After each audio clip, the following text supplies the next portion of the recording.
explicar ciertos puntos de lo que es la fitominación.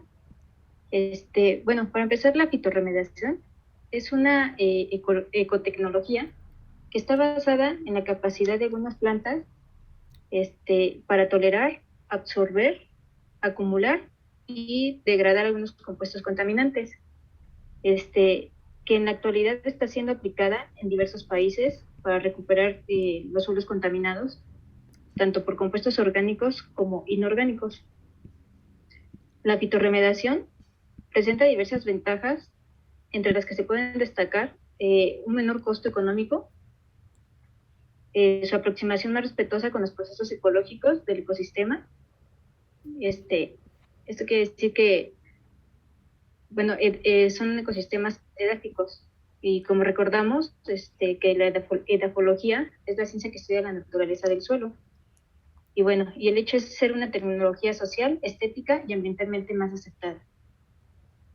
Como vemos aquí en la presentación, el término de fitorremediación engloba una serie de fitotecnologías diferentes en lo que concierne sobre todo a los mecanismos fisiológicos implicados en la recuperación de suelos contaminados, como por ejemplo la fitoextracción, la fitovolatización, fitodegradación, etc. Las tecnologías tradicionales para la recuperación del oro representan un impacto negativo al ambiente y para la salud humana. Es por ello que surgen procesos de recuperaciones alternativos, como el uso de especies vegetales, denominado fitorremediación, que se fundamenta en los mecanismos fisiológicos, bioquímicos y genéticos que influyen en la extracción, que es lo que llamamos fitoextracción, y acumulación, lo que llamamos fitoacumulación, de metales en los órganos vegetales, como las raíces, tallos y hojas. Bueno, la fitominación es la biorecolección de metales de cultivos de alta biomasa que crecen en sustratos de suelo, particularmente aquellos asociados con la mineralización subeconómica. Esto se denomina fitominería. También es una tecnología reciente, realmente es muy reciente. Es una de las más avanzadas, lo que sea la fitorremediación. Y esta sirve para producir biomineral de bajo volumen, libre de sulfuros, que puede eliminarse de manera segura, o si el metal objetivo tiene un valor económico suficiente, fundirse y también puede recuperarse. La que sigue, por favor.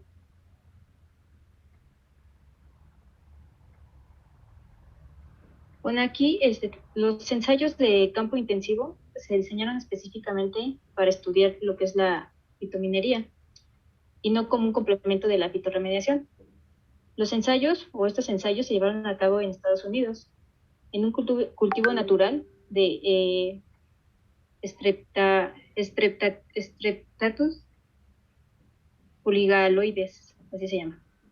Bueno, en esa bacteria se estudió, que es una especie conocida por hiperacumular el níquel. El suelo del sitio contenía aproximadamente un 0.35% de níquel, muy por debajo de la concentración económica de la minería convencional. Entonces se propuso que se podría lograr un rendimiento neto de 513 pesos para el producto, suponiendo lo siguiente. Primero, que el precio mundial del níquel fuera de 7,65 pesos el kilogramo, que sería una cuarta parte de la energía de combustión de la biomasa, y esta podría convertirse en electricidad con un rendimiento de 131 pesos. El rendimiento para el producto sería la mitad del rendimiento bruto de 765 pesos del metal, más el rendimiento energético de los 131 pesos. Esto se compara bien con los rendimientos de otros cultivos y es muy superior al beneficio promedio obtenido por los productos de trigo de los Estados Unidos. La siguiente, por favor.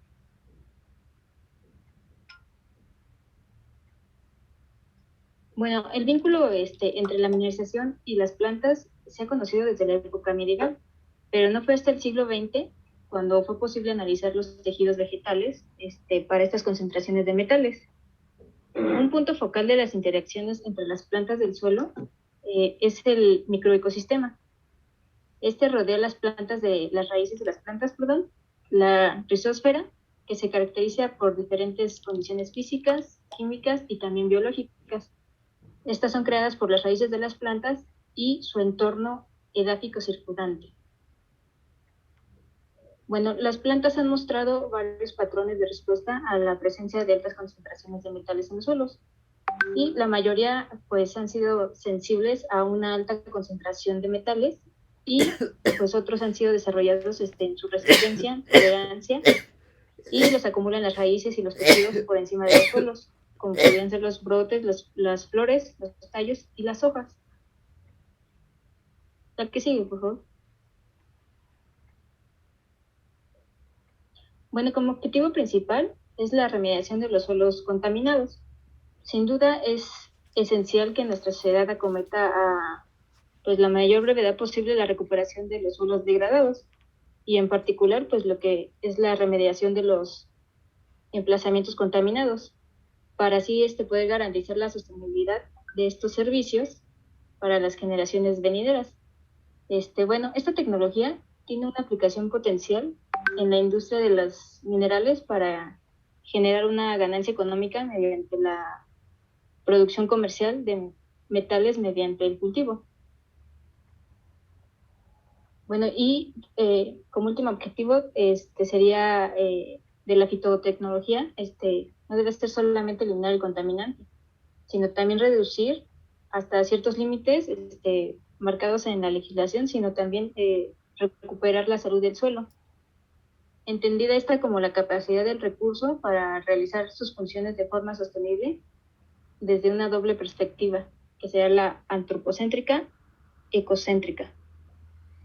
Y bueno, como dato, numerosos sitios de todo el mundo están enriquecidos con metales que podrían ser potencialmente fitominerados. Esto, como yo les decía, es algo reciente, tiene menos de 40 años que se ha estudiado esto, y se ha visto un largo y gran proceso científico en la comprensión del potencial de la aplicación de esta técnica, que está basada en el paso de la industria minera para desarrollar una buena relación entre la industria y la comunidad. ¿El que sigue, por favor?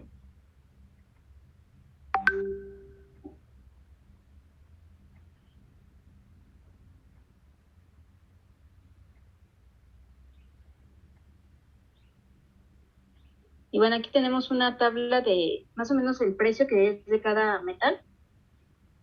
Del lado izquierdo están los precios que da por cada metal, teniendo como pues el más alto precio, el de platino, seguido por el oro, y pues como vemos el más bajo es el plomo. Y del lado derecho es la concentración de metal en miligramos por kilogramo de la biomasa en kilogramos por hectárea. Entonces nada más es como los datos de los metales que se han extraído y el precio que se ha sacado de cada uno de ellos, y cuánto contiene de concentración por cada hectárea. La que sigue, por favor.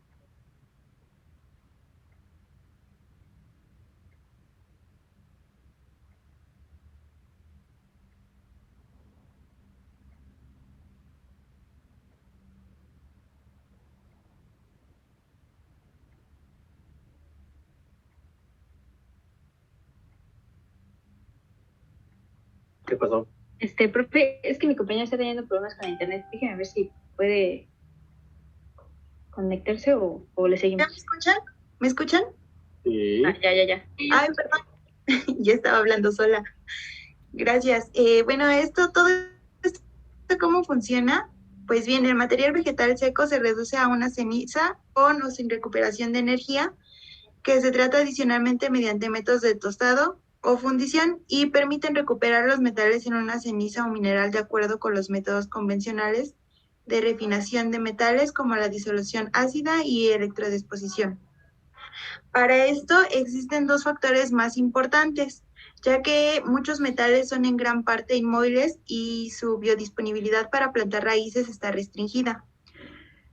La biodisponibilidad de los metales para la absorción de la planta y la biomasa se pueden aumentar mediante la modulación de factores internos, como son los asociados a la planta, y los factores externos, que son los asociados al suelo.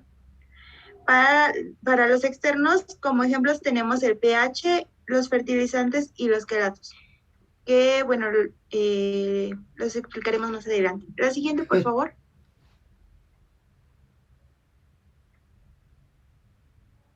Bien, aquí podemos observar un proceso de recuperación biológica para el oro a partir del uso de plantas.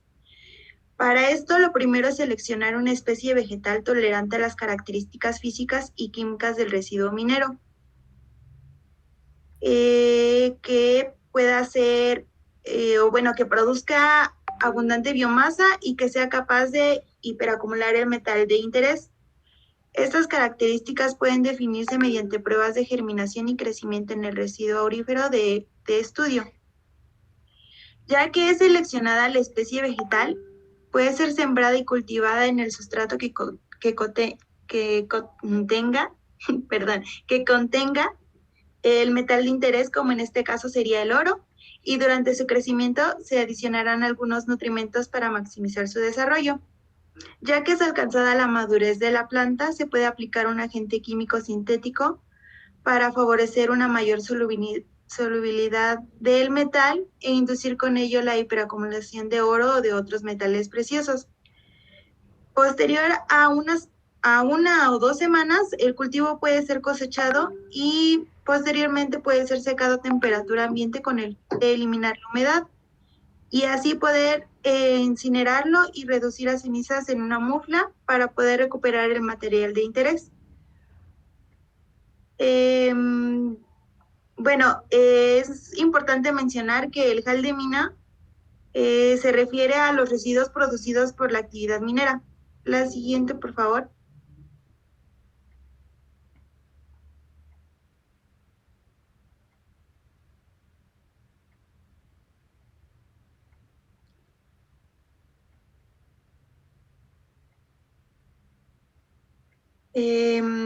Aquí tenemos factores externos que, como bien lo mencioné anteriormente, son los asociados al suelo, que es el pH.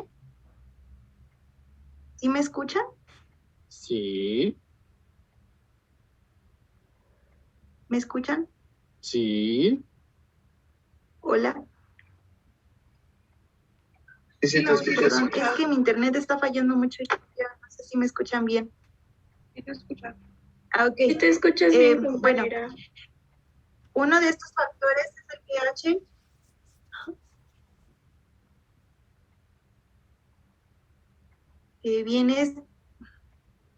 Es que creo que está lento mi internet y pregunto algo y me contestan mucho después. ¿Ya me escucho bien? Sí, siempre te has escuchado. Ok. Uno de estos factores externos es el pH, que afecta la solubilidad de oligoelementos y por lo tanto es un factor importante que influye en la biodisponibilidad de los elementos en el suelo. De esto no depende solo de las especies de plantas, sino también de las condiciones edáficas del momento, que pueden tener una variación considerable.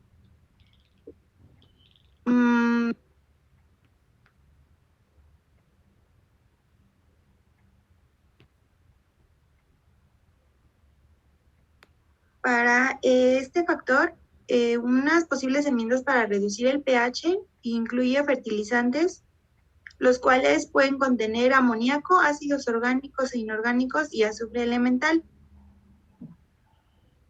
Y bien, bueno, los fertilizantes lo que nos ayudan es aumentar la biodisponibilidad de los metales y también favorece el crecimiento de las plantas, ya que el uso de fertilizantes no se realiza a expensas de reducir las concentraciones de metales. Y finalmente, los quelatos, que son compuestos de alto peso molecular y extraen una amplia variedad de metales, como puede ser el cobre, el cadmio, el zinc, el plomo, y bueno, por mencionar algunos.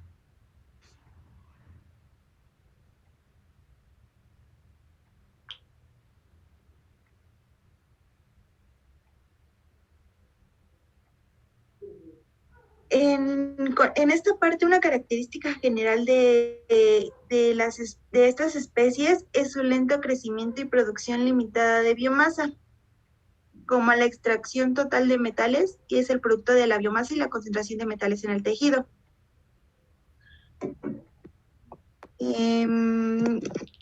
Varios quelatos reportados, como puede ser, o bueno, como aquí lo pueden observar, son el EDTA, que es el ácido etilendiaminotetraacético, posterior el HEIDA, que es el ácido hidroxietilminodiacético, el NTA, que es el ácido nitroilentriacético, CA, que es el ácido cítrico, DTPA, que es el ácido dietilentriaminopentaacético, el EDDS, que es el ácido etielindiaminodisuccínico y tiocianato. Siguiente, por favor.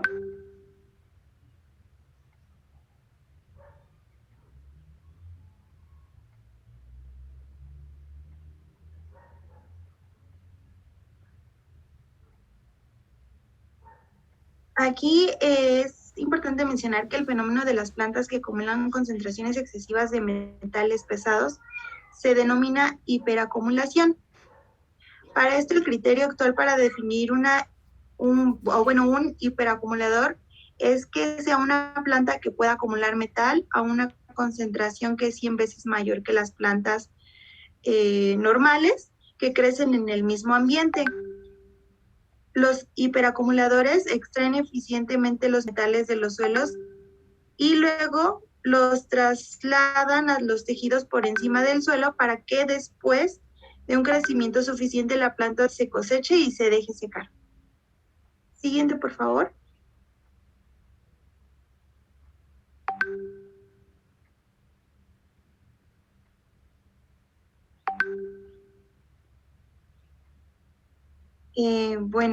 Aquí mencionaré que este término de hiperacumulador fue aplicado por primera vez por Jeffrey y algunos colaboradores cuando observaron la acumulación de níquel. Y bueno, esto lo observaron en Severtia acuminata. Pero la connotación actual se refiere a la concentración de más de 1000 miligramos sobre kilogramo de metal en la planta. Sí, es que Lilu la tomaba en la mañana. Es importante mencionar que existen aproximadamente 400 especies de plantas de al menos 45 familias y han sido reportadas para hiperacumular metales, ya que la mayoría de los cuales son hiperacumuladores de níquel que ocurren en áreas ultramáficas en todo el mundo. Aquí haré énfasis en las plantas cianogénicas, que son las utilizadas para la extracción del oro, ya que este procedimiento de la extracción del oro se ha utilizado recientemente, ya que se ha surgido que el oro es un candidato probable para la fitominería. En esto, las áreas de tallo generalmente contienen oro residual en concentraciones muy bajas, mientras que se ha observado una concentración relativamente alta al inspeccionar las pilas de lixiviación y los vertederos de desecho. Las plantas normalmente no acumulan oro. El metal debe hacerse soluble antes que pueda ocurrir la absorción y el oro residual podría extraerse mediante hiperacumulación inducida, ya sea si los sustratos fueran aptos para el crecimiento de las plantas. Siguiente, por favor.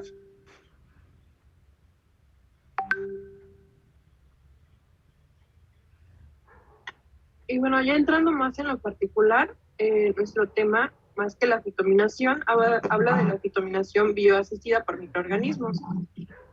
Recordemos que todos los microorganismos del suelo son muy importantes, ya que estos intervienen en los ciclos biogeoquímicos. por lo que también son responsables de la movilización de metales y de su acumulación. Los microorganismos son sensibles tanto a las deficiencias como a concentraciones excesivas de ciertos elementos, en específico de elementos metálicos, ya que estos pueden reducir su crecimiento o aumentarlo, así como también interferir con su actividad enzimática. Sin embargo, existen plantas y microorganismos, que tienen la capacidad de adaptarse a ellas.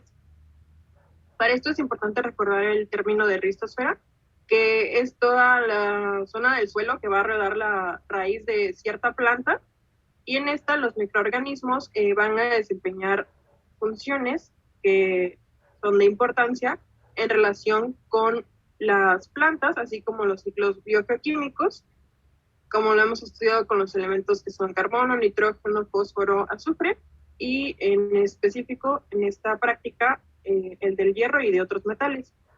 También estos microorganismos pueden afectar en la fertilidad de las plantas, además de que son útiles frente a la protección contra patógenos, degradación de compuestos y la producción de fitohormonas. En esta práctica, en esta exposición, hay que recordar que esta capacidad de la microbiota en la zona rizosférica puede ser empleada en la bioremediación de suelos. Esto es una tecnología bastante atractiva, ya que tiene un bajo costo. Estas técnicas que emplean microorganismos se pueden combinar con el uso de plantas, que ya mencionamos que es la fitorremediación, y esto puede resultar de gran interés, ya que puede aumentar la eficiencia en la extracción de los contaminantes. A la combinación de estas dos técnicas se le conoce como rizorremediación.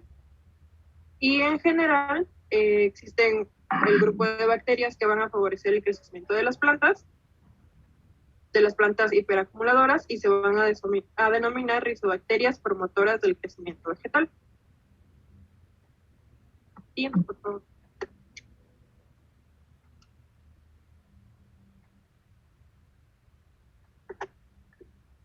Y ya entrando más a qué son las RPCB, son como ya mencioné, las rizobacterias promotoras de crecimiento vegetal, y estas van a incluir o englobarse en dos tipos de promociones, directa o indirecta. La promoción directa se va a manifestar mediante el aumento de la disponibilidad y captación de nutrientes minerales, y la indirecta a través de la supresión de los microorganismos deleterios de la rizosfera, es decir, aquellos que podrían interferir con la acumulación de minerales. Como ya mencioné, este tipo de microorganismos pueden aumentar el crecimiento de la planta de distintas maneras. En la diapositiva se enumeran algunas, como pueden ser la fijación asociativa del nitrógeno, solubilización de fosfatos, estimulación de las funciones de las micorrizas, regulación de la producción de etileno en las raíces, liberación de fitohormonas y la disminución de la toxicidad de metales pesados.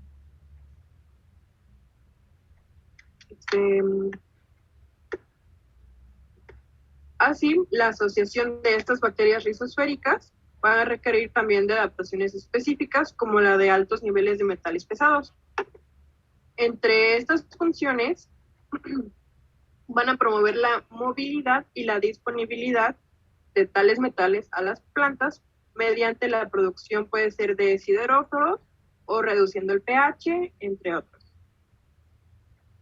para que las plantas puedan crecer sin ningún problema y sean resistentes a estos mismos metales pesados. Siguiente, por favor.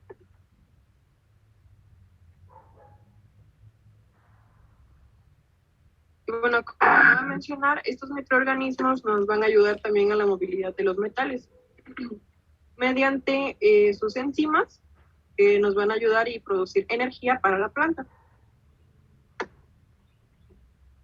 Encontramos que existen varios microorganismos que poseen ciertos mecanismos muy específicos que van a alterar esta movilidad de metales con efectos mediante el potencial para la captación en la raíz.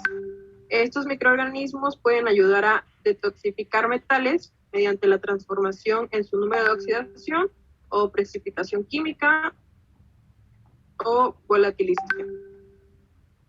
También entrando a lo de las enzimas, estos microorganismos nos pueden ayudar a reducir enzimáticamente una variedad de metales en los procesos metabólicos que no están relacionados con la asimilación de los mismos. Por otra parte, ciertas bacterias van a obtener su energía para su mismo crecimiento mediante la oxidación de ácidos orgánicos simples, alcoholes o compuestos aromáticos. Es por eso que también es muy importante la parte de la rizosfera, ya que esta va a estar poblada por grandes concentraciones de microorganismos, que consistirán principalmente en bacterias y hongos micorrizos. Y más adelante mencionaré algunos, pero en general, la rizosfera nos va a proporcionar un microambiente muy complejo y a la vez dinámico, en el que estos microorganismos, como ya mencioné, los RPCB y las rizobacterias de vida libre, en asociación con las raíces de la planta, van a formar comunidades únicas que van a tener un potencial considerable para la extracción de estos metales. Siguiente, por favor.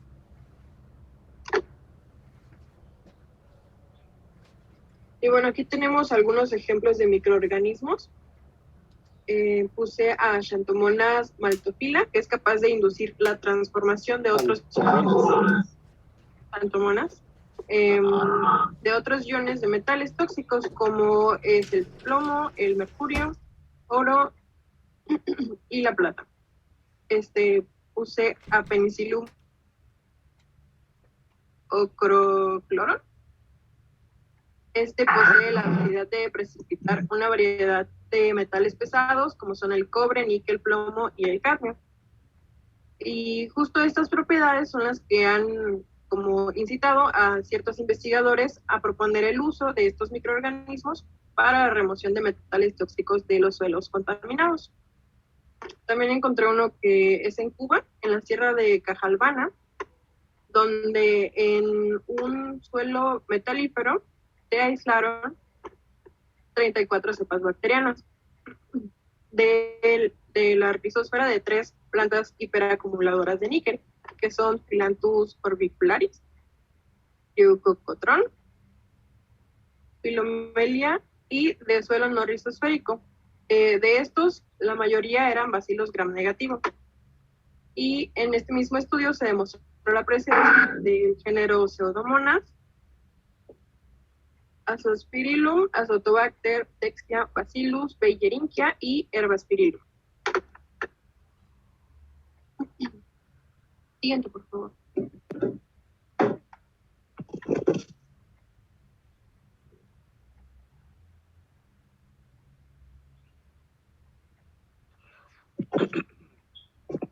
Bueno, como tal, yo les voy a hablar de los usos, con la premisa de que las interacciones de la microbiota con los metales, ¿no? Se han estudiado mucho a profundidad por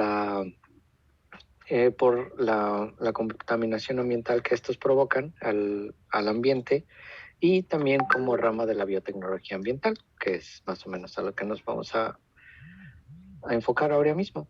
Los microorganismos captadores de metal en los sitios contaminados normalmente se derivan en microorganismos tolerantes y microorganismos resistentes. Pero eso es solo una de sus clasificaciones. Dentro de las amplias diversidades microbianas existen 58 microorganismos resistentes y microorganismos tolerantes a metales. Los microorganismos que son caracterizados, bueno, que se clasifican como resistentes, estos tienen mecanismos de detoxificación codificados genéticamente que son inducidos por la presencia del metal. Los que son tolerantes, estos son indiferentes a la presencia del metal, pero en este caso, como tanto los microorganismos resistentes como los tolerantes son de particular interés a la biotecnología, como captadores de metales en sitios contaminados, dado a que ambos, tanto los tolerantes como los resistentes, pueden extraer a los contaminantes metales del ambiente. Estos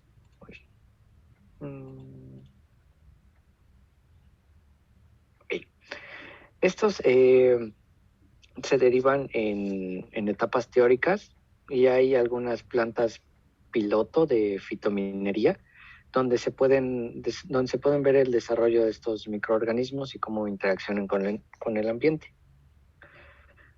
El primero, el de una etapa teórica, es un proyecto comercial a gran escala que involucra kilómetros cuadrados de suelos ricos en metales, ya que, estos teóricamente tendrían que ser derivados de rocas ultramáficas o de mineralización de baja producción.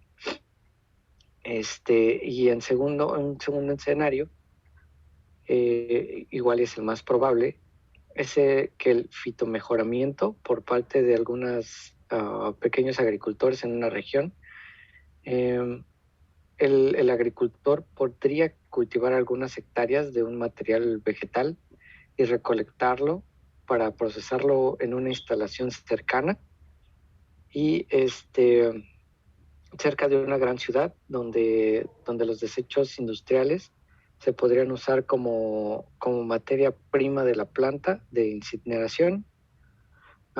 Y esto podría ser esto se podría utilizar para suministrar vapor y producir suministros locales de la electricidad. Como tal, a la derecha tenemos una tabla de las concentraciones que serían por microorganismo.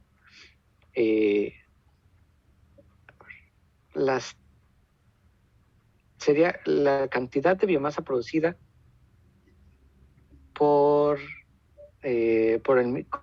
microorganismo en hectáreas por tiempo sobre hectárea. Sí, exactamente. Entonces, el platino sería el que es uno de los más valiosos y es uno de los que más se producen de los que menos se producen, menos biomasa se produce por tiempo sobre hectárea. ¿Okay? Entonces, como conclusiones de esta pequeña presentación, tenemos que la fitominación es una técnica promisora para el saneamiento y restauración de los suelos con concentraciones elevadas de metales pesados.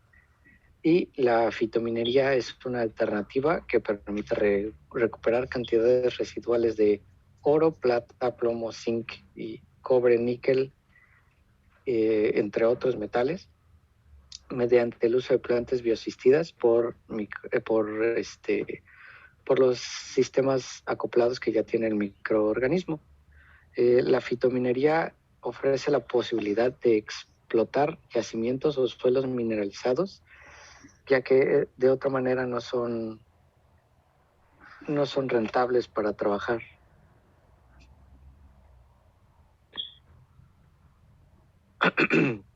En esta foto, que debería de haber estado antes, es de la manera en que se inoculan en el lado izquierdo tenemos bacterial inoculant, que es el tipo de bacteria que se tiene que inocular.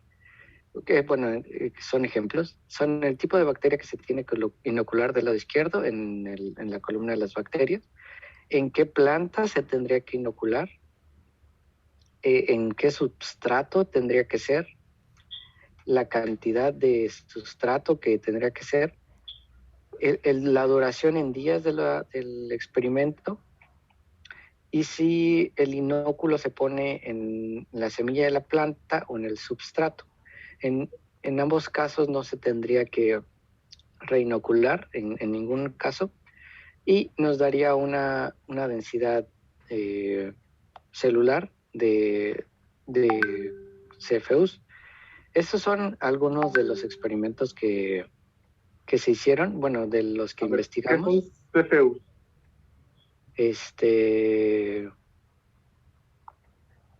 Si no me mal recuerdo, Está en inglés. Ajá. Unidades formadoras. Unidades formadoras de colonia. Ah, perdón, continúa. Ok. Bueno, sí, en ese caso es Colony Formation Units, que son, que sí está en inglés. Y bueno, las referencias pues son, es un aglomerado de varios artículos y ya cada uno tiene sus referencias únicas. Entonces, la siguiente imagen igual la tomamos del mismo, se ve un poco pixeleada, pero no le hagan mucho caso. La tomamos del mismo artículo y es la biomasa de una planta que se llama Nicotiana tabacum, que fitoextrae zinc, inoculada con rizobacteria en una composta de cadmio, plomo y zinc como ambientes minerales. Y cada una de las fotitos, como lo vimos en plantitas, nos dice qué tanta simbiosis tienen las plantas con el microorganismo para la fijación del zinc, que lo vemos de este lado. Entonces, si la planta tiene algún tipo de cloración o le falta algún mineral, pues ya se ve reflejada en las hojitas.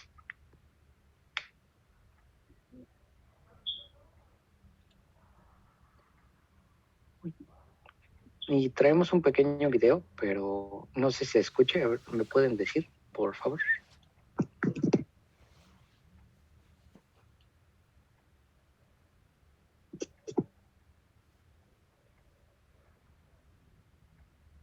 ¿Ya tiene audio?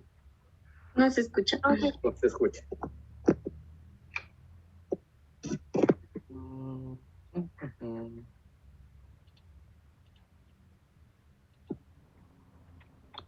Permítanme.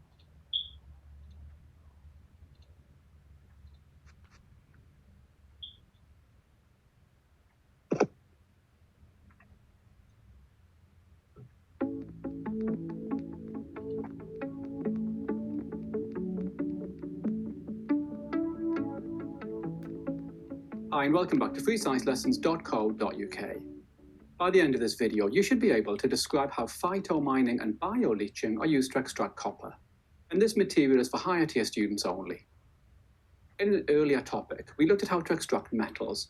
Remember that most metals are found in the Earth's crust, already reacted with other elements, for example, oxygen. Now, the worldwide demand for metals is growing, and a really important metal is copper.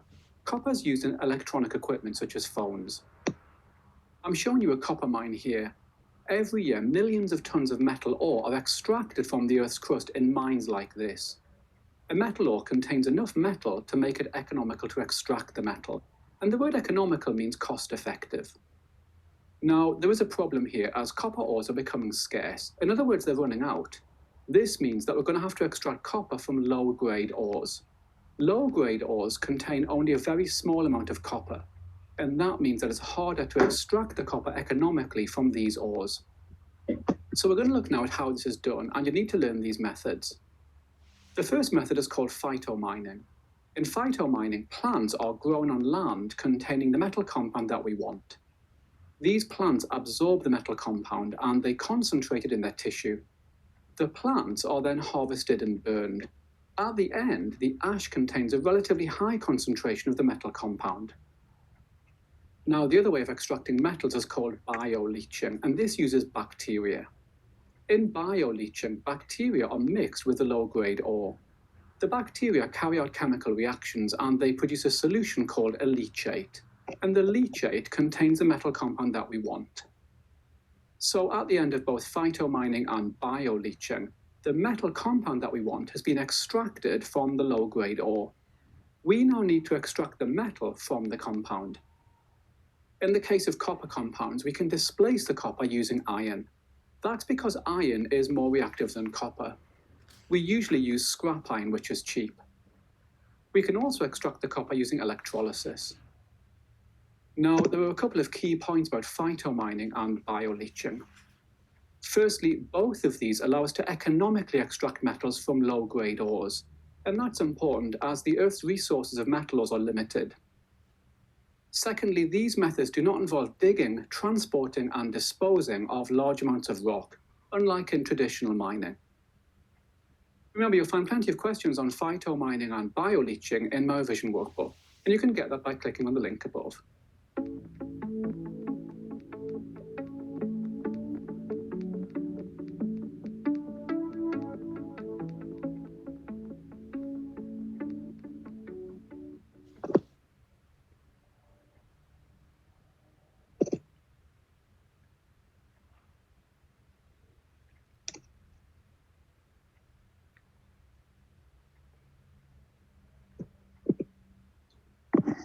Ya sería todo de nuestra parte. Muchas gracias.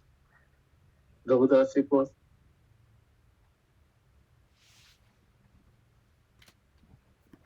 Necesitamos ahora sí programa.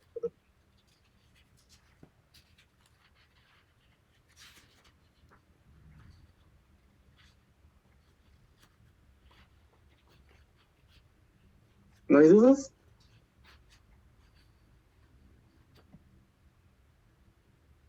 ¿Ni un solo comentario?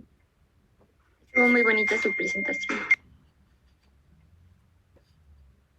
Bueno, al menos ya habló alguien.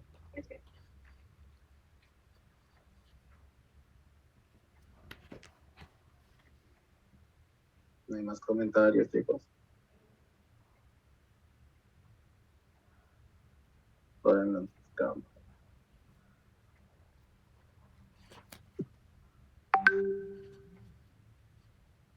Okay.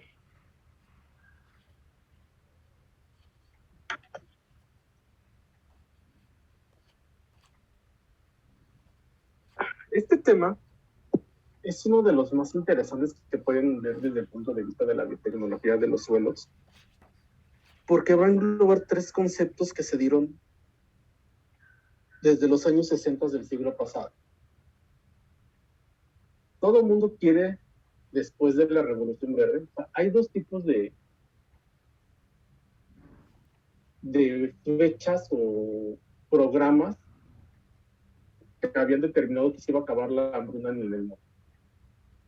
Primero fue la Revolución Verde y luego el uso de la soya como proteína universal para todo el mundo. Pero casi nadie, cuando se hacen esos estudios, se enfocan en la recuperación de suelo. Todo se va a agricultura sustentable, todo se va a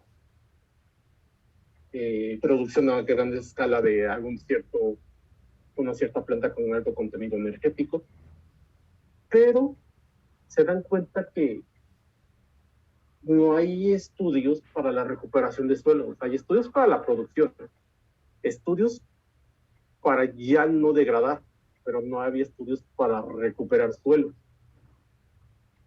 Entonces, en los años 60, 70, inicia este boom de, bueno, aquí hay algo que se puede estudiar. Y lo primero que hacen es, bueno, ¿qué pasaría si yo utilizo una planta que acumule los metales en zonas mineras? Eso fue la hipótesis inicial o la idea inicial. Y hubieron muchos estudios de los años 70, 80. Y se dan cuenta que sí son viables, pero ahí viene el gran pero. Ok, Julissa, no te preocupes. Y después se preguntan, bueno, ya lo extraje con la planta. Ahora, ¿dónde pongo la planta? Esa era una muy buena pregunta, o sea, porque sí, o sea, hay muchas plantas hiperacumuladoras, pero no sabes dónde dejarlo. Entonces se dijo, bueno, puedes dejarlo en los, de donde se extrajo, en minas abandonadas, pero todavía te quedas pensando, bueno, pero ya lo hiperacumulé. ¿Qué pasa si se rompe el sello o las paredes y se filtra el agua? Pues muy buena pregunta. Después llega el boom de los sideróforos y los microorganismos que pueden crear sidero. Bueno, el término sideróforo son agentes quelantes de ion hierro. Si es un agente quelante de cualquier otro metal o compuesto de carga positiva, se le conoce como metalóforo. Un sideróforo es un metalóforo especializado en hierro, pero así hay para muchos iones, sobre todo de carácter metálico. Entonces dicen, bueno, podemos buscar a microorganismos que produzcan un sideróforo para plomo, que produzcan un sideróforo, no sé, para arsénico, un sideróforo para cobre, para zinc, y que sea de difícil degradación, que una vez lo quele, el zinc o el cromo, por ejemplo, ya no esté disponible, hasta que llegue alguien que degrade el sideróforo. Pero vamos a buscar un sideróforo que no sea tan fácil de degradar, y vino el boom del estudio del sideróforo. Y a alguien se le ocurrió, bueno, si aprovecho las tecnologías y los estudios de los años 60 a los 90 sobre sideróforo, extracción de metales de compuestos, o sea, lo que ustedes están haciendo con el calcio en las placas de Tikhonovskaya, que ven que no hay una disminución en el pH, pero está el crecimiento de la colonia. Y lo enlazan con la práctica de sideróforos, que es la producción que nosotros vimos, que catecoles, que hidroximatos, que alfa-carboxilato, y lo llevan a un compuesto, a un metal que sea valioso. Dicen, esto ya puede ser rentable. Porque aparte las tecnologías de los estudios de los 60, 70 eran no muy rentables, porque sí, lo extraías, pero ahora ¿qué haces con la planta? Tienes que invertir más en la bóveda, y al fin y al cabo se queda en el suelo. Entonces, económicamente y ecológicamente no eran viables. Entonces, llegan estos estudios en los que dicen, bueno, si ocupa un sideróforo o un metalóforo que vaya a atacar a los compuestos que tienen el paladio, el platino, oro, plata, cobre, o las llamadas tierras raras, que son metales ocupados sobre todo en industrias muy especializadas como la computación o la aviación, y que están en componentes eléctricos, dicen, ok, lo extraigo, encuentro la planta que lo absorba, y si puedo obtener la suficiente biomasa de la planta que haya extraído el oro, puedo hacer que esto sea económicamente viable. Y esos son los últimos estudios que se han hecho. Han tomado la filosofía del siglo pasado, de mediados finales del siglo pasado, y lo están llevando, pero ya no desde el punto de vista de la ecología y de la remediación de suelos.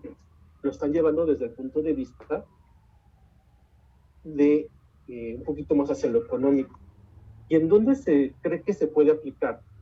En jales mineros, como ven sus compañeros, que son desechos de minas, pero también se han dado cuenta que ciertos microorganismos que pueden solubilizar y quelar compuestos pueden ser mejor opción que las vías químicas para la extracción de metales. Por ejemplo, el oro se extrae con mercurio.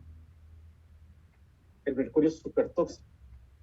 Entonces, si en vez de utilizar mercurio, puedo utilizar este microorganismo que lo solubilice, y en los desechos puedo poner plantas que extraigan lo que el microorganismo solubilizó y yo no pude obtener por metodologías químicas o metodologías de extracción, porque siempre va a quedar una merma. Todo ningún proceso es 100% efectivo. Y puedo obtenerlo, es una ganancia. Y eso es lo que se busca en estos momentos. Estos son estudios de los años 2000 hacia la fecha, ya en plantas piloto. Y hay estudios de los 90, de los 80. Pero eso ha sido como que la última filosofía. el tratar de extraer compuestos que sean, digamos, de alto valor económico. Ya no tanto simplemente para que el suelo ya no esté contaminado, porque se dieron cuenta que no funcionaba la idea. Faltaba algo que lo hiciera productivo, que lo hiciera viable. Entonces, ¿no hay dudas con este tema, chicos? Frida, ¿de qué tanto te ríes? Creo que no. ¿Qué pasó, Mauricio? No, que creo que no hay duda. Ahora sí, ¿qué estás haciendo, Frida? Nada, profe, porque, bueno, poniendo atención. Sí, como no. ¿Tenemos algo, tengo que dar algo el día de hoy en clase? ¿O solo era el tema? Confío en su honestidad, chicos. Pues en el calendario nada más viene marcado el seminario. Ok, viene marcado. Pero bueno, en otros seminarios también daba clase. Pero que siempre y cuando fuera atrasado. Muy atrasado, ¿qué temas tendremos que ver el miércoles?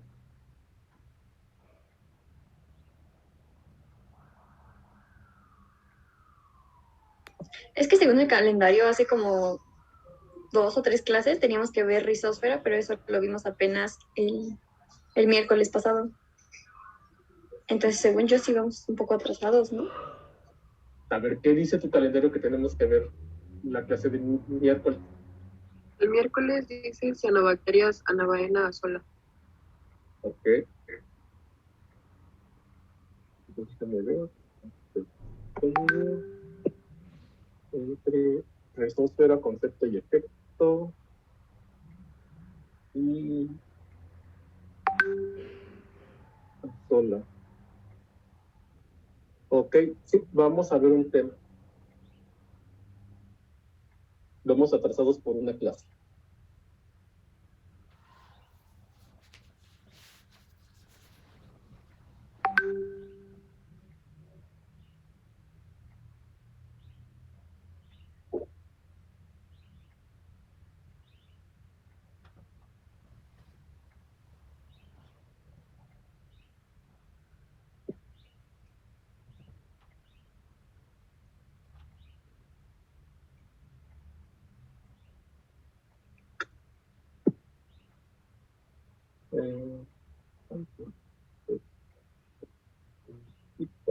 Tengo la mano. Sus cámaras. Y la voy a empezar alta. Me da ansiedad si no los veo.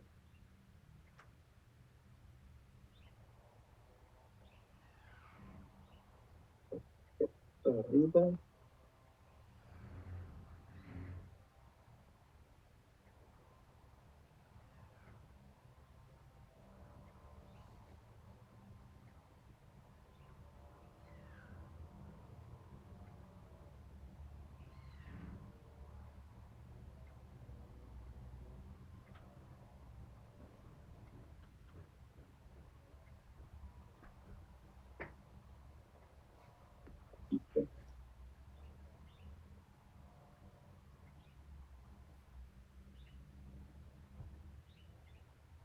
Ok, el tema que vamos a ver el día de hoy es rizósfera. Bueno, bacterias rizosféricas. Ya vimos el tema de rizósfera, concepto y efecto. Entonces, vamos a desglosar el término rizósfera que lo vimos la clase pasada. Recuerden, la rizósfera es la zona de influencia de la raíz. Y es donde vamos a tener todas las interacciones entre la raíz, solución del suelo, atmósfera del suelo y los microorganismos. ¿Por qué tenemos que ver o mencionar solución del suelo y atmósfera del suelo? Porque el intercambio de iones y señalizaciones van a migrar a través de la solución del suelo de la raíz al suelo. En este esquema podemos ver un acercamiento de la raíz. Esto que está aquí es la raíz. Esto que está de este lado, hacia acá, todo como en color azul, es suelo. Lo que está en medio de color amarillo se le considera la rizósfera.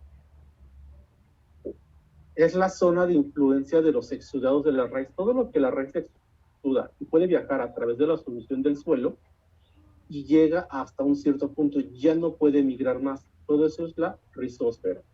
Y en ella vamos a tener todas las interacciones, tanto positivas como negativas. ¿Ok? Que puede ser como patógenos, toxinas, como la parte positiva puede ser simbiosis, interacciones positivas como la producción de exudados, estimulación de crecimiento vegetal, interacción entre los nutrientes, el biocontrol. ¿Ok? Entonces, todo eso se va a llevar a cabo.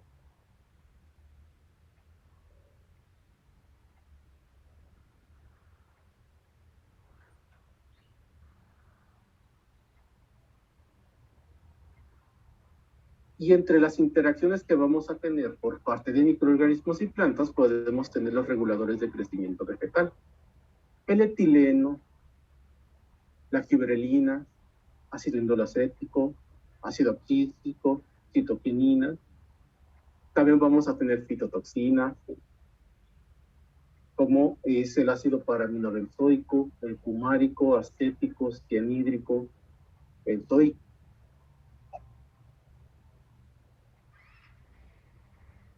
Podemos obtener, por parte, bueno, más de los microorganismos pueden producir ciertos antibióticos, ciertos compuestos bacteriostáticos que pueden afectar a ciertas poblaciones.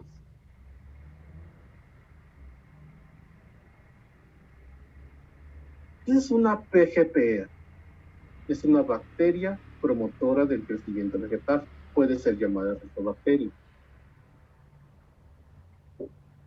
Y podemos tener a Bacillus, Arthrobacter, Serratia, Azospirillum, Rhizobium, Agrobacterium, Pseudomonas.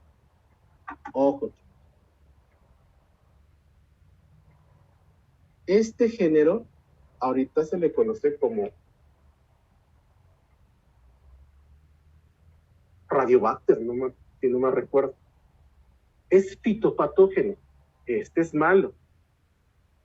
Pero ¿por qué está incluido en las PGPR? La pregunta que yo siempre les hago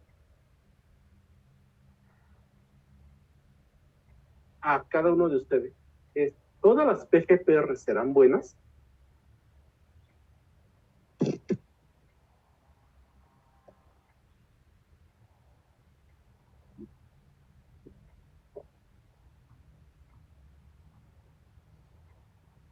A ver, Carlos.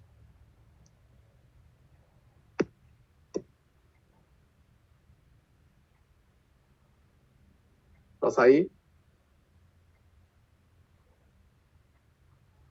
Bueno, quieren que no se deprimen porque estamos clases, sino que contestan.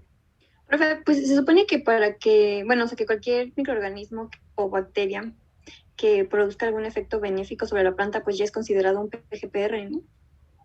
Y Entonces, ¿todos serían buenos? No, todos son buenos. No, porque algunos tienen sustancias patógenas, ¿no? Sustancias patógenas.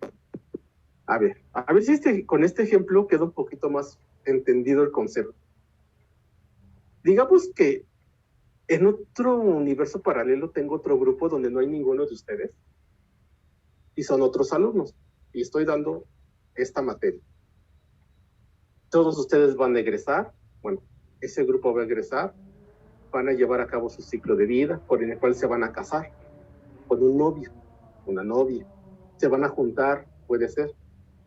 Al inicio, esa relación de noviazgo que va a culminar en que se van a juntar, es todo bonito, pero después se vuelve una relación tóxica.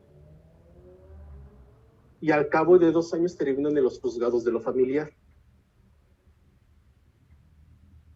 Ese individuo es un agrobacterio.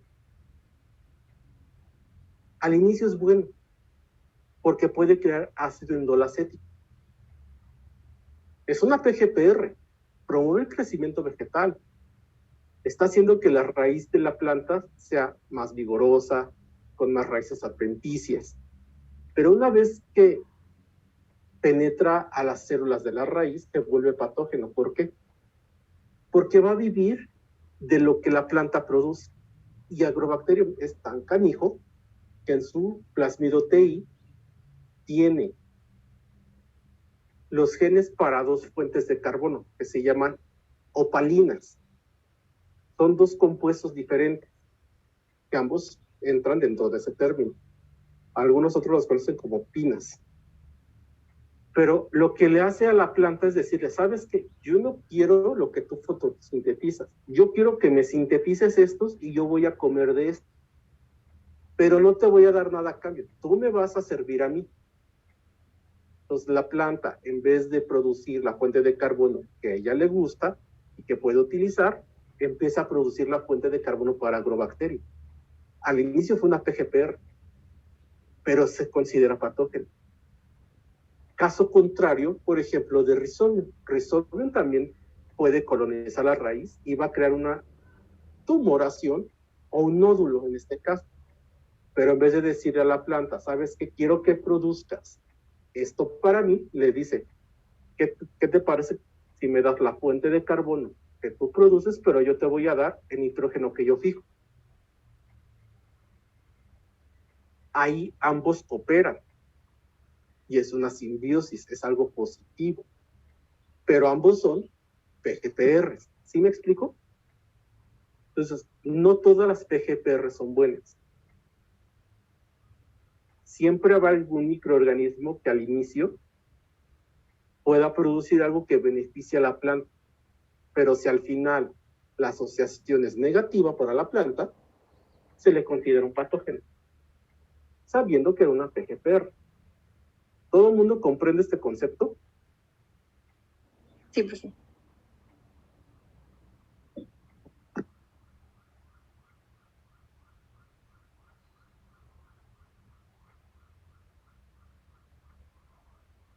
Por ejemplo, pseudomonas. Pseudomonas es un poquito diferente el ejemplo. Porque Agrobacterium tumefaciens es patógeno. Agrobacterium rhizogenes es patógeno.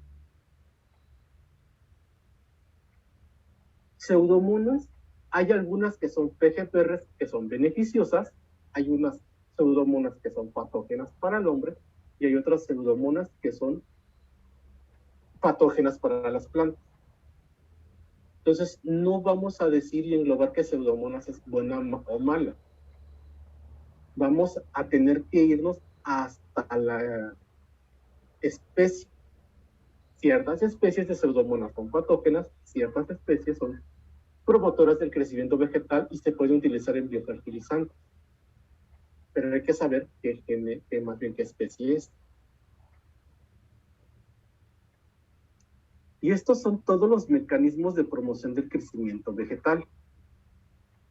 Podemos tener la producción de antibióticos, asociados hídricos, sideróforos que ya vimos, solubilización de fósforo o movilización que puede ser del orgánico, del inorgánico. Vimos en el ciclo de carbono o en los grupos funcionales del ciclo de carbono, sobre todo las quitinasas, sustancias antifúngicas, fitohormonas y la fijación de nitrógeno. El único que a mí nunca me ha quedado claro cómo funciona es la ACC desaminasa, pero sabemos que es bueno.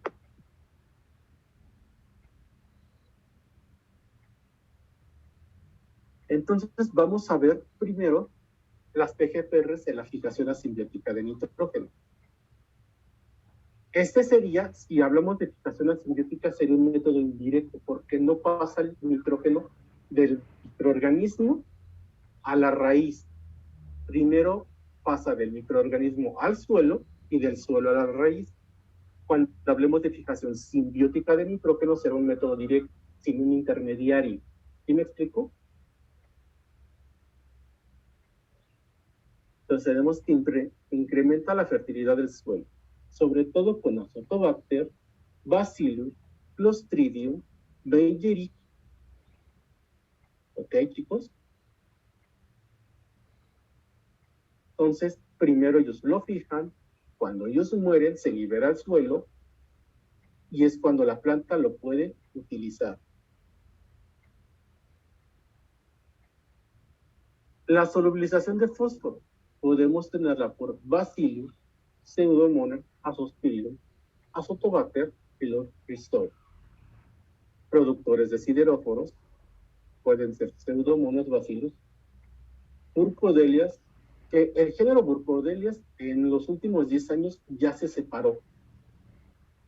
Había estudios muy contradictorios. Había estudios que decían que Burkholdelia era patógeno y era como que lo que siempre y lo primero que se descubrió.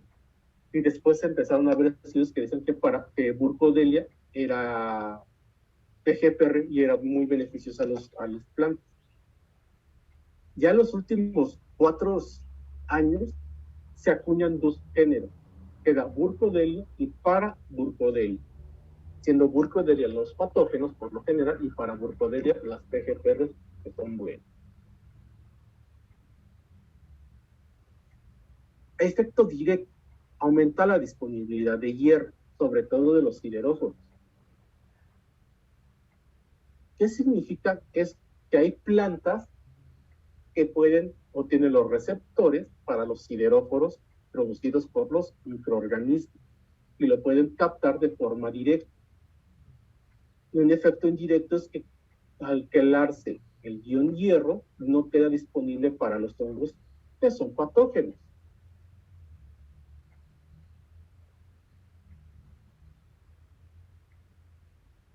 Este experimento ustedes tuvieron de forma virtual, créanme, la práctica de sideróforos de indol acético no se perdieron en mucho, siempre ha sido demostrativo. Lo único que fue, en vez de ver placas en vivo y a todo color, fueron en foto. Pero cuando no se tenían los reactivos para ver el ácido indol acético, se hacía esta prueba. Este es un agar que se llama agar-agua. Y así lo van a encontrar en la bibliografía. Literalmente es 1 litro de agua con unos 15 gramos de agar. Nada más. Puede ser agua de la llave, que le aportaría un poquito de sales, agua destilada, no importa. Lo que nosotros queremos es la germinación de las semillas, que tengan condiciones de humedad. Al lado izquierdo está el testigo, sin inóculo. Al lado derecho está el testigo con inóculo. Hay 2 formas de hacer esta prueba. Esta forma es la de placa, otra es en matraz. Lo que yo hago es agarrar y poner una alícuota del sobrenadante del cultivo. El cultivo puede ser de cualquiera de los microorganismos que esté abajo, siendo Bacillus, Azospirillum y los Rhizobius los mejorcitos, pero sobre todo Azospirillum y Bacillus. Yo los pongo a crecer en medio líquido, centrifugo, obtengo el sobrenadante y pongo una alícuota de unos 100 microlitros. Y ahí voy a ver el efecto de la fitohormona. ¿Cuál es el efecto del ácido indol acético? La producción de raíces adventicias o secundarias. Y se nota claramente la caja que es el problema y la caja que es el testigo.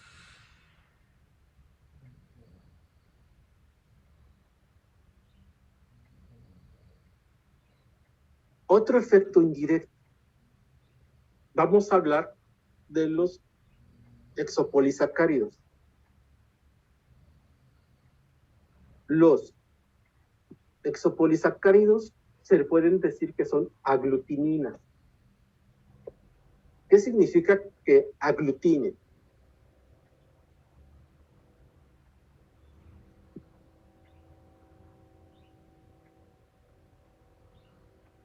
Jimena.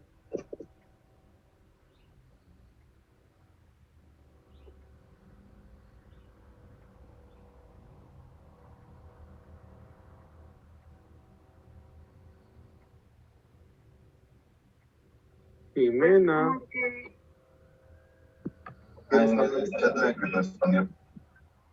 ¿Qué fue?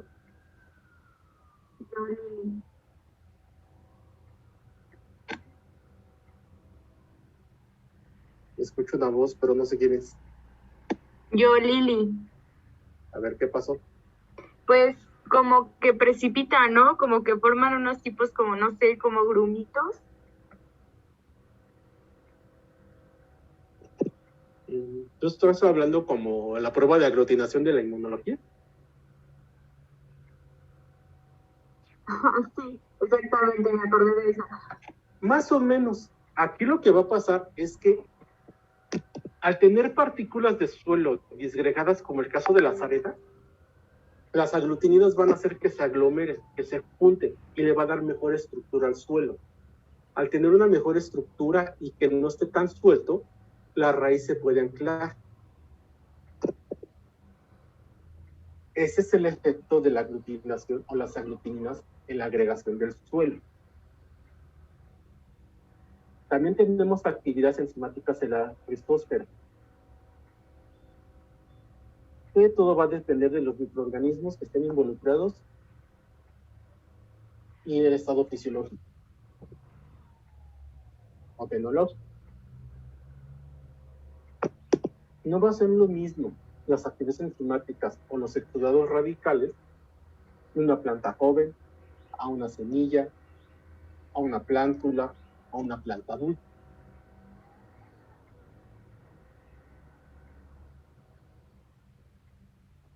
¿Bajo qué técnicas podemos aislar y observar y estudiar a las PGPR? Por técnicas clásicas y técnicas moleculares. Pero a grandes rasgos, todo parte de las técnicas clásicas. Primero es el aislamiento de las bacterias, la selección de las posibles PGPR y la demostración del crecimiento vegetal. Vamos a regresar a esta. Ustedes, de forma virtual, mencionaron estos 3 pasos en una u otra práctica. Aislamiento, ¿qué práctica lo vieron?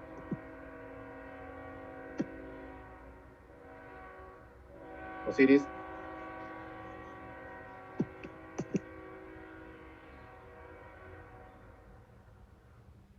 Hola, profe. ¿Me puede repetir cuál práctica preguntó? Pues lo que estoy preguntando, ¿cuál práctica? ¿En cuál práctica es ese aislamiento?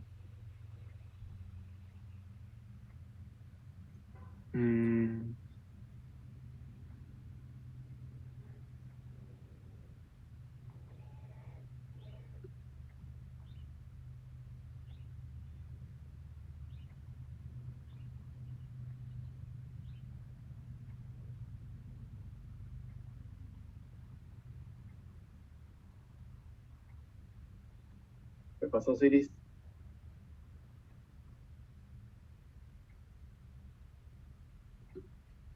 Aquí estoy. ¿Qué práctica hicieron un aislamiento o mencionaron un aislamiento? La de fósforo. La de fósforo, muy bien. Ahora, ¿en qué prácticas pudieron hacer la selección de las posibles PGPR y la demostración del crecimiento vegetal? En paisaje microbiano. ¿Y cómo se llama? En paisaje microbiano no, porque no, no demostraste algo. ¿Cuál era la otra opción? La de auxinas, ¿cómo se llama? Es que no me acuerdo bien del título de la práctica, pero era auxinas y sideróforos. Muy bien, esa sería la otra. También puedes ocupar la misma de solubilización, porque se hizo aislamiento y lectura de la placa. También pueden poner como ejemplo Azotobacter. Ahí vimos la producción de aglutinina, que vendría siendo el compuesto que hace que la colonia sea mucoide, que es el alginato. También como ejemplo pudiera ser Thiobacillus, donde vimos disminución de pH para solubilización de nutrientes. Es un efecto indirecto. Entonces, todo el segundo bloque hablamos de esta selección de posibles PGPR para posteriormente entrar al tercer bloque y ver la simbiosis. Los nódulos, el aislamiento en agar, chimea o extracto elevador a manitol, que vamos a ver en la segunda práctica de este tercer bloque, que va a ser la próxima semana, me parece. Entonces, tenemos el examen, el miércoles tenemos la primera práctica, esa sola. Simbiosis franquia, plantas no leguminosas, que aquí vamos a ver igual la fijación de nitrógeno.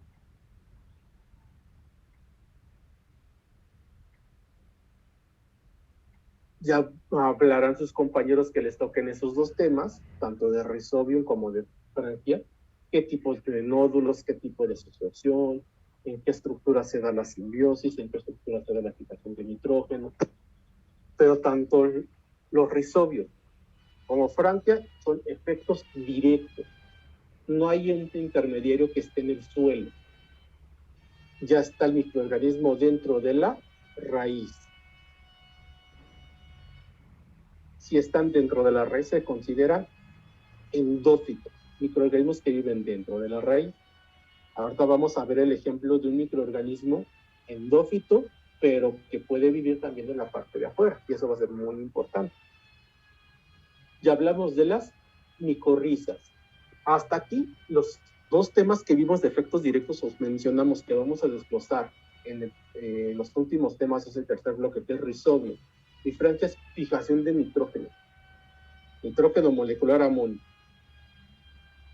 De micorrizas van a hacer una partición en su disquito duro. Yo espero que todavía tengan espacio y no se haya corrompido su disquito duro y puedan seguir obteniendo conocimientos y no se van a pegar contra su pared. Pero tienen que hacer una partición. Chicos, los hongos no fijan nitrógeno.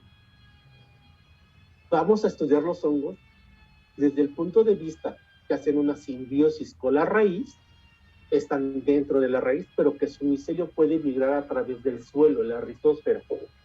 Entonces, habrá cuestiones que, por ejemplo, la planta llegue hasta un cierto límite donde ya no pueda crecer y ya no pueda absorber agua, ya no pueda absorber nutrientes. Entonces, ¿qué le dice el hongo? Espérame tantito. Si tu raíz llega hasta aquí, mi micelio sí puede migrar, puede crecer. Es un pequeñito comparación de tu raíz. Puedo entrar a foros donde tú no, puedo viajar a una distancia mucho mayor. Y yo te voy a traer el agua y los nutrimentos, los voy a pasar a través de todas mis hifas, hasta mis hifas o mi micelio, que esté dentro de la raíz, y vamos a hacer el intercambio de nutrientes. Yo te doy lo que absorbí, que tú no puedes, y tú me vas a dar fuente de carbono. Este también es un efecto directo, porque sí es una interacción en una estructura especializada. Que los compañeros del equipo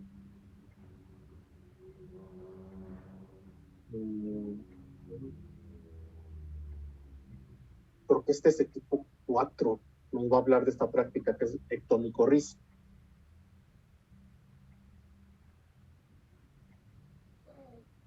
Y la micorriza, eso es lo que estábamos explicando, es el efecto directo. Hasta aquí es raíz. El poder de succión de esa raíz, podemos decir que está al lado de lo azul. Pero más allá de la línea amarilla, ya no tiene poder de succión. Ya no puede alcanzar los nutrimentos. Y todo lo que está hasta la línea verde es micelio. Por lo tanto, de aquí a acá, todos los nutrimentos que el hongo puede absorber, se los va a pasar a la planta y la planta va a poder vivir. Y este es otro efecto directo de las PGPRs. ¿Qué compuestos puede absorber? Nitrógeno, algunos oligoelementos, inclusive puede inmovilizar compuestos como el zinc, cobre, o puede absorberlos dependiendo, a lo mejor a la planta le gusta el cobre para algún núcleo, no sabemos. Y también, como en la parte de acá arriba, este que está aquí, estoy por regresarme, esto que está aquí es la fotografía de la ectomicorriza. Este es el esquema. Aquí podemos ver lo que es el manto fúngico, que sería el micelio externo, que absorbe los nutrientes, y adentro, alrededor de las células, como si fuera una malla, la red de Harting, que es el intercambio de nutrientes. Eso es la ectomicorriza. Y los compañeros del equipo 1 y 2, 4 y 5, si no me recuerdo, así la reparten, ya se van a juntar 2 equipos de cada una de las secciones, van a hablar de la endomicorriza. Este sería el micelio externo que absorberá los nutrientes, y dentro de la célula tenemos el arbúsculo, que es la estructura especializada del intercambio de nutrientes. Y hay algo que se deben de llevar. Arbúsculo está dentro de la célula, es intracelular, mientras que la red de Harting es intercelular, está entre las células corticales, pero nunca penetra a la célula cortical. ¿Ok? ¿Sí, chicos? Adelante, más. Ahora vamos a ver el género Azospirillum. Hasta aquí nada más hablamos de los métodos. Ahora nos vamos a concentrar en el microorganismo que ha sido mayormente estudiado para estas cuestiones.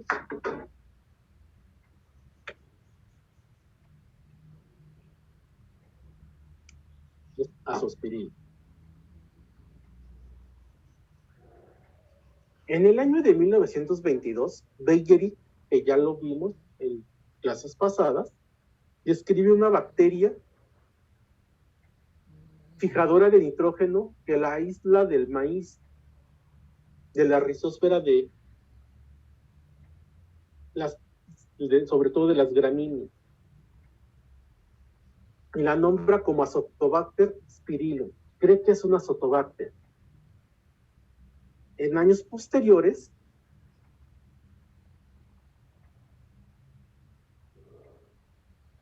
estamos hablando casi 50 años, se hacen los estudios y se separa Azotobacter spirillum y se crea un nuevo género, Spirillum lipoferum.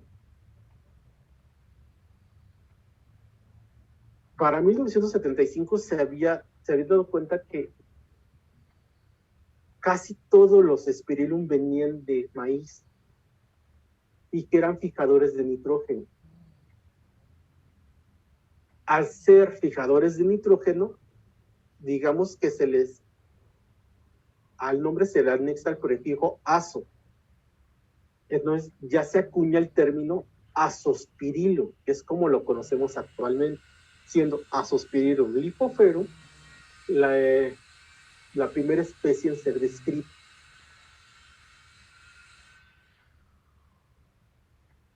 Es una bacteria aerobia, no fermentativa y organotrófica gram negativa. Presenta movilidad. Esto va a ser bien importante para la descripción. Son pleomórficos. Se han descrito 5 especies: brasilense, lipoferum, alopreferans, iracanense y amazoense.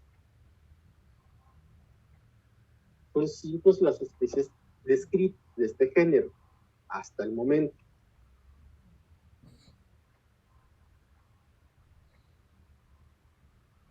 Producen gránulos de polibeta-hidroxibutirato. El polibeta-hidroxibutirato es una sustancia de reserva que es formada por algunos géneros fijadores de nitrógeno.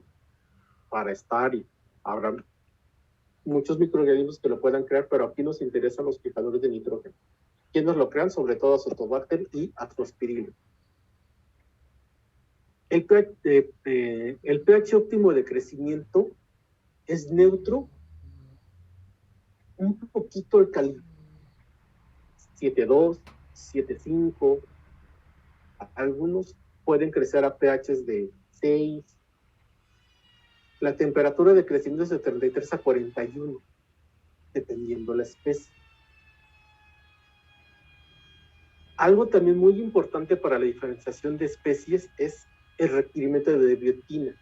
A algunos les gusta, la necesitan para crecer, no pueden sintetizarla, como es alopreferens y lipoferum. Algo del género con respecto a su fuente de carbono: no les gusta la glucosa. prefieren crecer en polioles, malato, succinato, sobre todo. Algunos crecen con piruvato y lactato, pero sobre todo el succinato y el malato les encanta. El aislamiento es bien interesante. Frida, ¿qué estás comiendo? Fritos, profe. Entonces, si estás comiendo fritos, ¿tú eres una quimio qué? Organótrofa. ¿Organo qué? Organótrofa, ¿no? Heterótrofa. Muy bien.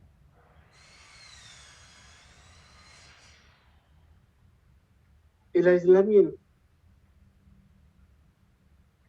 Malato de sodio 5 gramos, fuente de carbono. Está aquí. ¿Ves mi cursor, verdad? Sí. Al fijar libremente el nitrógeno, necesitamos ponerle el metal que se ocupa en el núcleo de la nitrogenasa. Por eso utilizamos una sal de molibdato. Cloruro de sodio es regulador osmótico. Todas las demás sales las necesita para su crecimiento por algún ion o algo en algún núcleo de algún citocromo. Los fosfatos son reguladores de pH. Hasta aquí todo va bien. Lo hemos visto medios muy similares. Una fuente de carbono, algunas sales. En este caso, lo primero que salta a la vista es el molibdato. Lo necesita para su nitrogenasa. A ser fijador de vida libre, lo va a ocupar y lo va a necesitar. ¿Cómo se hace el aislamiento? Esto que está aquí es un granito de suelo. Literalmente, como para las placas de sílica gel, con un palillo, en este caso estéril, o con una asa bacteriológica o micológica recta, lo humedecemos y tomamos un granito y lo depositamos por picadura a la mitad del vial. Este es un vialecito. Si se dan cuenta, el granito está aquí, pero el crecimiento está acá, está arriba. Porque, recuerden, el bacilo es pleomórfico y móvil, es flagelado. Entonces, él va a migrar a través del agar, en este caso es un agar es un medio semisólido, y migrará a la altura donde él pueda fijar nitrógeno. Es una altura en la cual la tensión parcial de oxígeno es lo suficientemente, tiene la suficiente concentración de oxígeno porque él es aerobio y pueda vivir, pero también es una concentración en la cual no afecta a la nitrogenasa. Entonces, se sospecha del aislamiento de azospirilo cuando empezamos a ver esta sombrillita que está aquí, como sombrerito. Ahí puede ser un azospirilo. Segundo indicio, el medio lleva azul de bromotimol.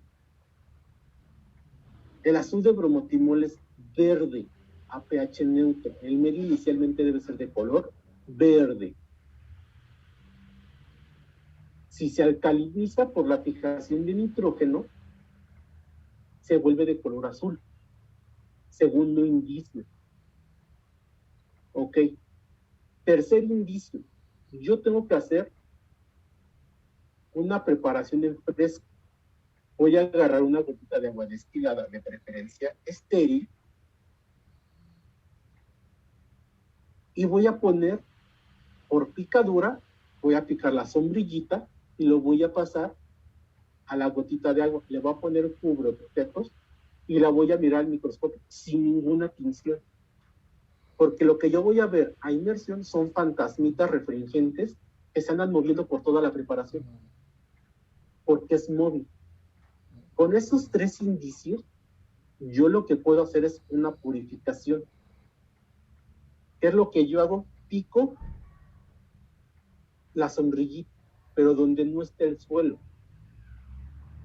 Y paso un vial nuevo.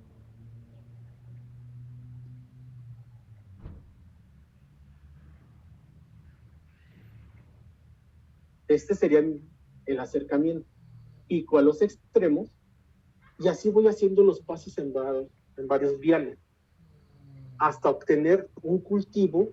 Bueno, también tengo que hacer una tinción de grano, por supuesto, y obtener un cultivo donde yo solo veo una sola morfología, biomórfica, y puedo empezar a hacer estrías cruzadas. ¿En qué medios lo puedo hacer?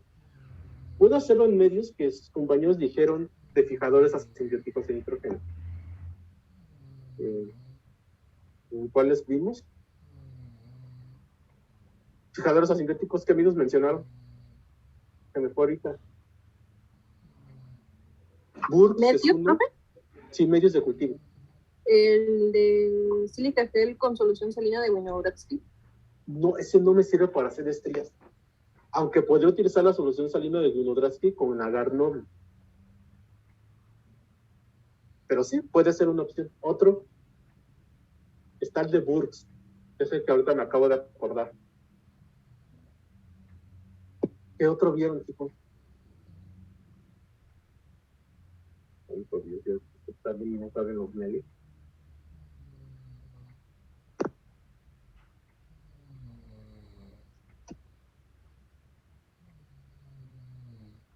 A ver, Ezequiel, Gerardo.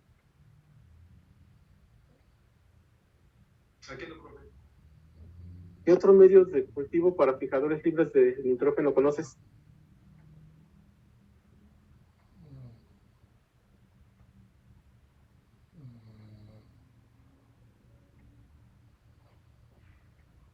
No, de momento no recuerdo, profe. Bueno, vamos a dejarlo en Winogradsky, Burks y Jensen. Y lo se pueden hacer en placas siempre y cuando sea base, que es una base que se puede usar, en este caso sería con agar noble, que es mucho más purificado, pero mucho más caro. Y posteriormente puedo hacer lo que es la identificación de la especie. El tamaño no es tan significativo. Pleomorfismo medio alcalino, a menos de que ya me dedique a esto y pueda observar la preparación en fresco y decir, cambió mucho, no me sirve. Color de la colonia en medio de PDA. Aquí sí puedo empezar a diferenciar las especies. Allopreferens será la primera que diferencie, porque no logra crecer en medio de PDA. La segunda es Amazoense, porque da colonia rosa. Con esto puedo empezar a dilucidar qué especie es. Si tengo bioquímicas a la mano, podría sembrar nitratos. Bueno, de nitritos, que vendríamos a ver qué sería el proceso de desnitrificación. Y ahí puedo darme una idea. Algunos, como Brasiliensis y Lipoferum, son variables. Algunos lo dan, algunos no.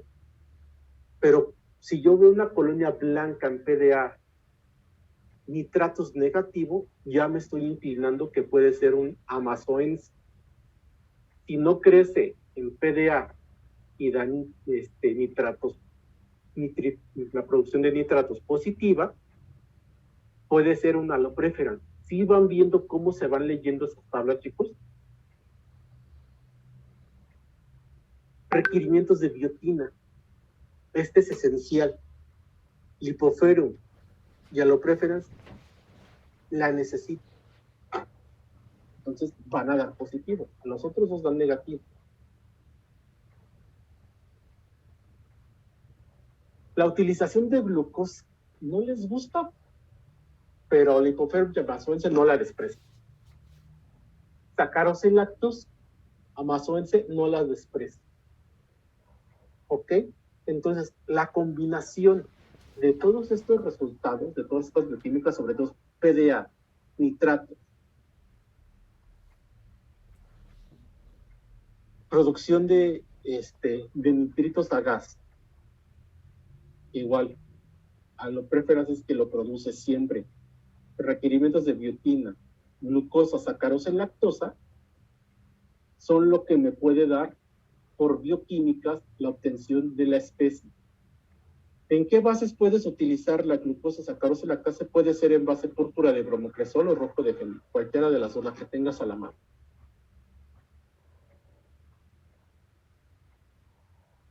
¿Y de dónde las voy a aislar o dónde lo voy a estudiar? Sobre todo en gramínea.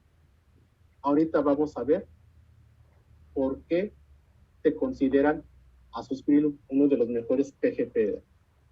Primero que nada lo vamos a ver en gramíneas.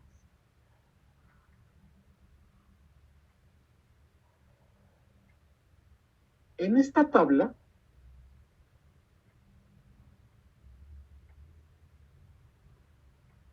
vamos a ver en diferentes cultivos que tienen una deficiencia de nitrógeno, cómo se incrementa la producción de grano. Por ejemplo, éxito de inoculación del 95%, maíz A, que sería un maíz cultivado sin fertilización nitrogenada. Con un 95% de inoculación exitosa, puedo obtener el incremento de producción de grano dependiendo el maíz del 11 al 98%. Hay variedades que responden mejor a la inoculación y a la C. Por ejemplo, con diferentes niveles de nitrógeno, lo primero que podemos ver en esta tabla es que el éxito de la inoculación disminuye. Entonces, un factor limitante para que se lleve a cabo la inoculación, porque Azospirillum, recuerden que es un endófito de la raíz, es la necesidad de nitrógeno. Si hay nitrógeno en el ambiente, no va a penetrar a la raíz y no se va a establecer. Y el incremento de la producción de grano es del 6 al 43, pero no sabemos realmente cuánto de eso se produce por el Azospirillum. Pero vemos que sí hay un incremento de grano de alrededor del 50% más o menos. Esto es lo que se ha buscado, ¿ok? ¿Dudas con esta tabla?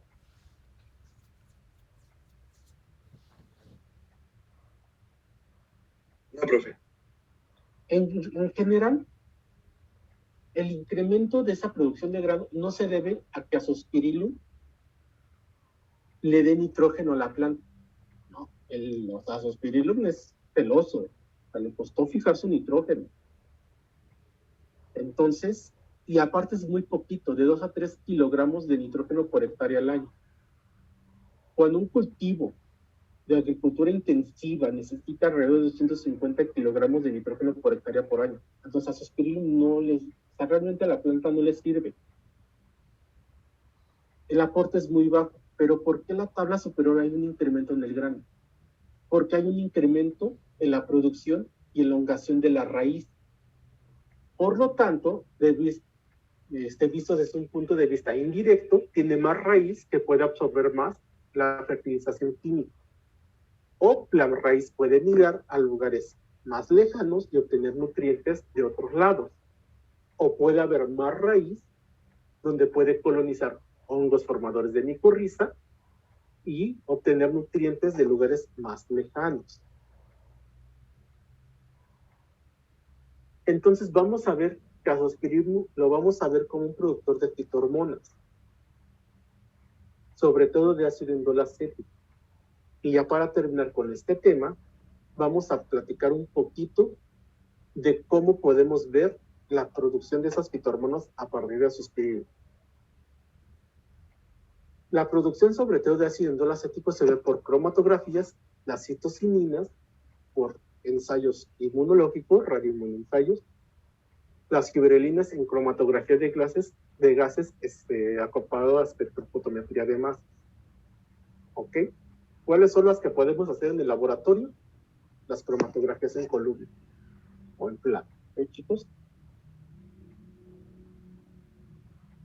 ¿Dudas con este tema? No. Entonces, vayan a comer algo, vayan a rezar, no sé qué hagan ahorita. Y nos vemos. vemos en una hora, perdón, que nos vemos en 10 minutos, 15 minutos para el examen. Y si hay cálculos, va a ser como el pasado, que nada más es una resta, una suma. O sea, no es necesario calcular algo así. Bueno, yo espero. Pero todo el mundo en esta sección, en esos datos, ¿ok? Como la otra vez. No. Y recuerden. Ah, bueno.